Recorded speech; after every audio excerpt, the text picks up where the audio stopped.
What's up, family? Now, how to read the play, right?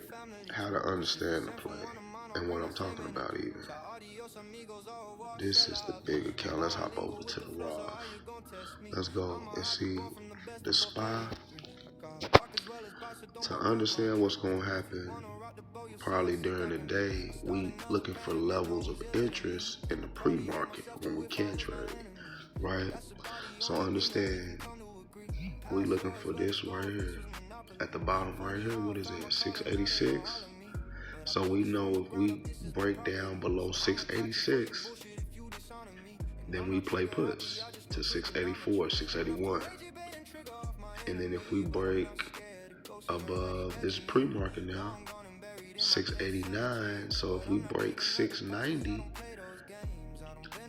let's see, 689, 689. Y'all see that?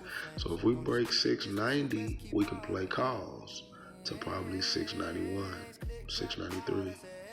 You see what I'm saying? So this is how you read the play. So you have to wait for these breaks. See how this came all the way down here? 687 was the low.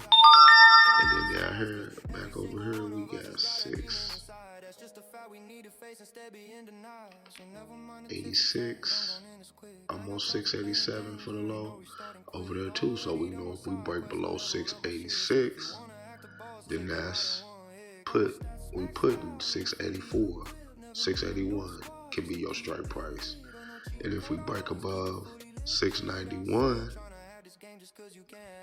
or 690, I'm sorry, 691, 693 can be your strike price.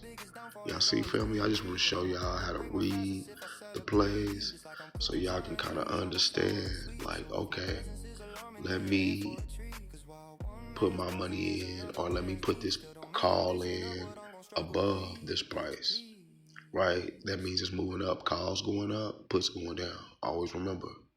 But be careful, family. Always give the market 15 to 30 minutes. See, like right now, I'm just watching it. See, it's at 689. I'm watching to see if it breaks up. You know, I'm watching this. I'm watching for a break out or a breakdown, right? So we have to understand by what the candles are saying. That's why I tell you, understand how to read those candles, right? Because it'll tell you a lot. And it's showing resistance to 689. So we off in the range, but you don't want to trade in the range because theta will eat your money because it'll just trade sideways in that range for a while. So you want it to either break down and push down, or you want it to break out and push up, right? All right, now y'all stay on them plays and be cautious. Do your own due diligence now. I love y'all. Peace.